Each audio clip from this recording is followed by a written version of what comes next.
Free হিটে চলে যাব আমরা সরাসরি, যেখানে আপনারা আপনাদের মন্তব্য জানিয়েছেন।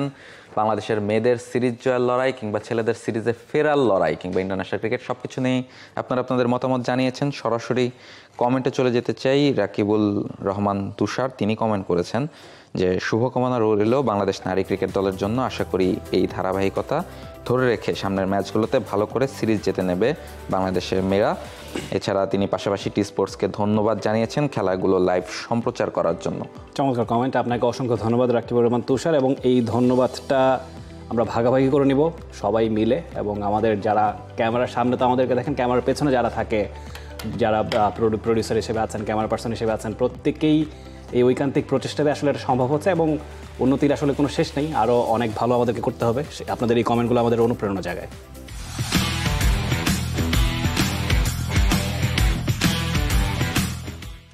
এক্স্যাক্টলি, এবং বাংলাদেশের কোনো ছেলেদের বা মেয়েদের ম্যাচ দেখাতে পারাটা এটা আমাদের জন্য একটা বিশেষ অনুভূতি। আমরা চাইবো যে আরো বেশি বেশি ম্যাচ আপনারা টি স্পোর্টসের পর্দায় দেখবেন। অ্যাবসলিউটলি। পরের যে কমেন্ট মোহাম্মদ স্বাধীন, তিনি বলছেন দ্বিতীয় টেস্টে যদি বাংলাদেশ ঘুরে দাঁড়াতে চায় আগে ব্যাটসম্যানদের বড় দায়িত্ব নিতে হবে। সেই ব্যাপারটা আমরা শোতে বলছিলাম, আমাদের ঘাটতির জায়গা শুধুমাত্র এই ব্যাটিং ডিপার্টমেন্টেই। বাংলাদেশের বোলিং উত্তরোত্তর উন্নতি করছে, পেসাররা উন্নতি করছেন, ফিল্ডিংয়ে বাংলাদেশ আগের চেয়ে অনেক বেশি শার্প। শুধুমাত্র ব্যাটাররাই যেন পিছিয়ে গেলেন, যেটা একসময় আমাদের স্ট্রেংথের জায়গা ছিল সেটাই দিনকে দিন দুর্বলতার জায়গা হয়ে যাচ্ছে। আমার কাছে মনে হয় সময় লাগবে, কিন্তু আমি আসলে হতাশ হবার পাত্র নই। আমার কাছে মনে হয় যে এনসিএলে যারা ভালো করছেন, দুই অমিতের কথা বলবো, অমিত হাসান এবং অমিত মজুমদারের কথা আগেও আমরা শোতে বলেছি।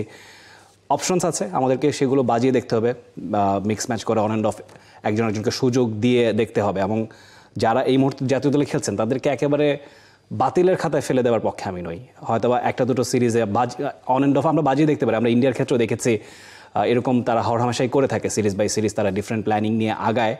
হয়তো বা সেরকম করলে একটা পজিটিভ আউটকাম আমরা পেতে পারি। পর কমেন্ট গৌতমজি, তিনি বলছেন মার্কো ইয়ানসেন কি বর্তমানে দক্ষিণ আফ্রিকার প্রধান হাতিয়ার? অন্যতম হাতিয়ার, প্রধান হাতিয়ার বলার সুযোগ নেই। তাদের টিমে কাগিসোর আবাদার মতো বোলার আছে। আমরা বাংলাদেশ সিরিজেও দেখেছি বেশ কিছু চমৎকার পারফরমেন্স আমরা দেখেছি। ব্যাটারদের মধ্যে থেকেও সেই পারফরমেন্সটা আছে। জেরাল্ড কোয়েৎজি আছেন, কেশব মহারাজ দারুণ একজন স্পিনার, কাইল ভেরেনে, তাদের কথা আমরা বলেছি। টনি ডি জর্জির সেঞ্চুরি আমরা দেখেছি।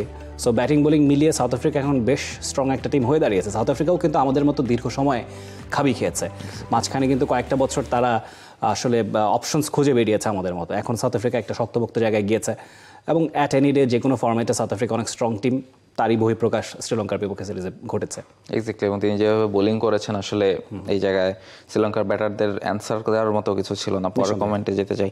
এমডি জাহিদুল ইসলাম তিনি কমেন্ট করেছেন গতকালে সাকিবের টি10-এর ব্যাটিং দেখে হতাশ হয়েছি। 21 বলে কোনো বাউন্ডারি নেই, তাহলে আমরা কীভাবে আইপিএলের দল পাওয়ার আশা করবো? এক্স্যাক্টলি, মানে একমত না হয়ে উপায় নেই আসলে। যেখানে 60 বলের খেলা, আপনি নিজেই 22টা বল খেলেছেন, 15 রান করেছেন, কোনো বাউন্ডারি নেই। এটা তো আসলে প্রথম বল থেকেই বাউন্ডারির খেলা, 10 ওভারের খেলা যেহেতু, ফলে সেই জায়গাটা থেকে সাকিব হয়তো বা, অবশ্য আমরা দেখেছি এর আগের ম্যাচগুলোতে সাকিব পারফর্ম করেছেন, ব্যাট হাতে বল হাতে পারফর্ম করেছেন, তবে এই ম্যাচটাতে তিনি পারেননি।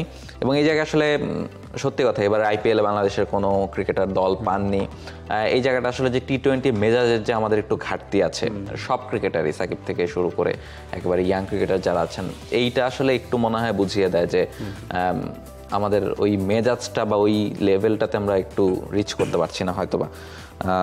পরের কমেন্টে নিশ্চয়ই যেতে চাইবেন। পরের কমেন্ট পথ হারা পথিক তুষার, তিনি বলছেন টি স্পোর্টস শুভকামনা রইল আগামীর জন্য। আশা করি আরও ভালো কিছু দেখতে পাবো আগামীতে। তার পাশাপাশি ঘরোয়া লিগগুলো লাইভ দেখালে খুশি হব। ভবিষ্যতে আইসিসি গ্রাফিক্স কোয়ালিটির মতো দেখতে পাবো। তিনি সেই আশাটা করেছেন। তার সাথে পূরণ হচ্ছে, মানে এনসিএল টি20 যেটা হচ্ছে বাংলাদেশে, সিলেটে ম্যাচগুলো হবে, সেই ম্যাচগুলো আমরা টি স্পোর্টসের পর্দায় দেখতে পাবো। ফলে একটা ঘরোয়া টুর্নামেন্ট টি স্পোর্টস দেখাচ্ছে, তারপর বিপিএল দেখাচ্ছে, আশা করছি ডিপিএলও দেখিয়েছে। এক্স্যাক্টলি, ফলে এই তারা প্রত্যাশা যেটা, সেটা আসলে আমাদেরও প্রত্যাশা। আমরাও চাই যে এই ম্যাচগুলো যেন আমরা দেখাতে পারি নিঃসন্দেহে। এবং তিনি যে কথা বলছেন আইসিসির মতো গ্রাফিক্স কোয়ালিটি, আমরা আপনাকে গ্যারান্টি দিতে পারি ইনশাআল্লাহ ভবিষ্যতে আমরা আইসিসির প্যারালাল কেন আরও বেটারও হয়তো করতে পারবো। এবং সেই পথে টি স্পোর্টস হাঁটছে এবং সেই পথ চলায় বড় সঙ্গী আপনারা। এবং সেই সবসময় আমাদের সঙ্গে থাকবেন সেই প্রত্যাশা রেখে আজকের মতো আমরা শেষ করতে যাচ্ছি দ্য ক্রিকেট শো। সপ্তাহে 4 দিন শুক্র, শনি, সোম, বুধ ক্রিকেটের নানা গল্প, নানা ঘটনা নিয়ে হাজির হয়ে যায়। সবসময় টি স্পোর্টসের সঙ্গেই থাকবেন এই প্রত্যাশা রেখে আজকের মতো বিদায় নিচ্ছে। For more updates, subscribe to our YouTube channel and click on the bell icon. Follow us on Facebook and Instagram. Download T Sports app to enjoy exciting games and highlights.